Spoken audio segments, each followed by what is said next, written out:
So guys, welcome back to my tutorial. In this tutorial I'm going to be teaching you how to install Figma plugins using two different methods. So you just sit back. If you're a new subscriber, ensure you subscribe and turn on the notification bell, and if you're an old user, welcome back. So let's use method 1, plugin installation in Figma. Right click on your empty canvas, click on plugins, scroll to the very bottom and click on browse plugin in community.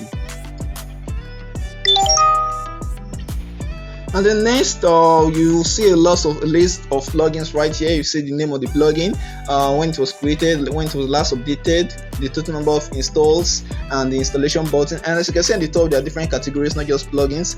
There are UI kits, typography, mobile design, and several other things. So let's use the first one, Flow Exporter, as an example. Right next to it, at the bottom, you can see other plugins as well. But right next to the Flow Exporter, you see an install button. You just click on it, and the plugin will be installed almost immediately.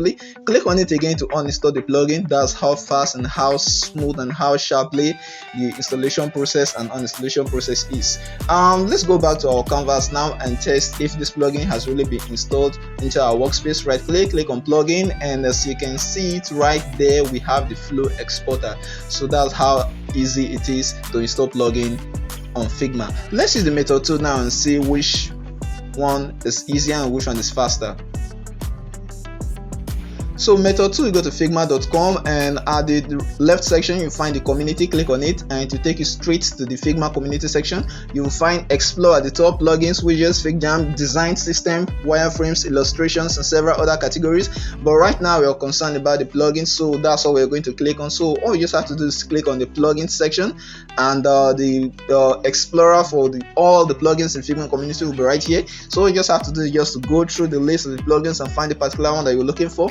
And as you can know, each plugin is specific to a particular function, so you install the one that is specific to the function that you want. All you just have to do is click on the plugin and view more details, or you can just go to the right section of the plugin and click on the installation buttons. You can find the creator name, when it was last updated, and total number of installs. All you just have to do now is just click on the install button and it will be installed. Click on it again and the plugin will be uninstalled. And that's not all. If you know the name of the plugin, you don't have to go through the search section. All you just have to do is type in the name of the plugin or the name of the creator of the plugin and click on the search button, and the result will be generated. And as well, you can also sort through the results. So that's how you quickly install plugins in Figma. If you're new, ensure you subscribe, because I'll be dropping a list of recommended plugins for both beginners and advanced or senior designers very soon that will help you and make your design process a whole lot faster. Thank you so much and see you soon.